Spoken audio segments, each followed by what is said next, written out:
Sa mga sounds, video update tayo dito ulit sa Kaitas KY4 na ito. Ngayon, magma-microphone check po tayo.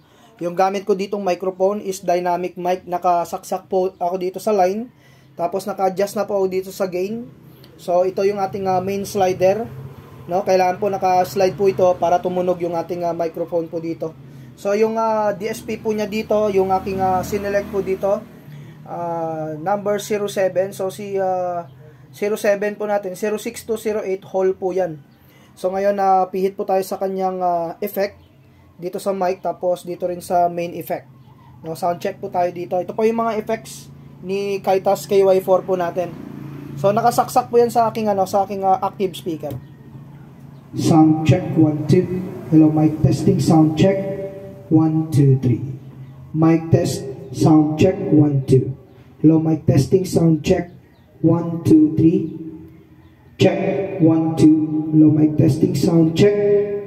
Check 1 2. Hello mic testing, sound check 1 2 3. Mic check 1 2. Check 1 2. Check.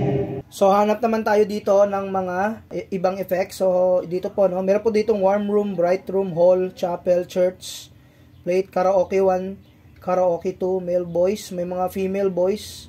So dito po tayo sa karaoke 1, 21 to 32. 21 to 32. Yan. So click natin. Check 1 2. Mic check. Sound check 1 2 3. Hello mic testing. Sound check 1 2. Mic check 1 2 3. Sound check 1 2. Hello mic testing, sound check 1 2. Mic check.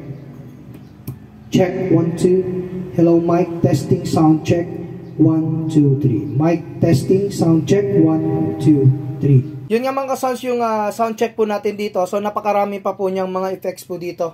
So pag naka-order kayo nito, kayo na lang bahala po dyan, kasi nga po may mga option po naman dito sa kanyang mga DSP, dito sa kanyang mga microphone effect. Napakaganda niya na pong gamitin sa mga nag-start po dyan. Sa mga naghahanap po ng mga budget na mga mixer, marirecommend ko na talaga yung ganitong klaseng mixer po natin. So abangan nyo na lang yung ating test ulit dito para sa music naman. So subukan natin kung gano'n siya kaganda. Sa mga susunod, no, magse-set up po tayo ng sound setup talaga na ito lamang yung gamit na mixer. So hanggang dito na lang muna yung video natin. Peace out.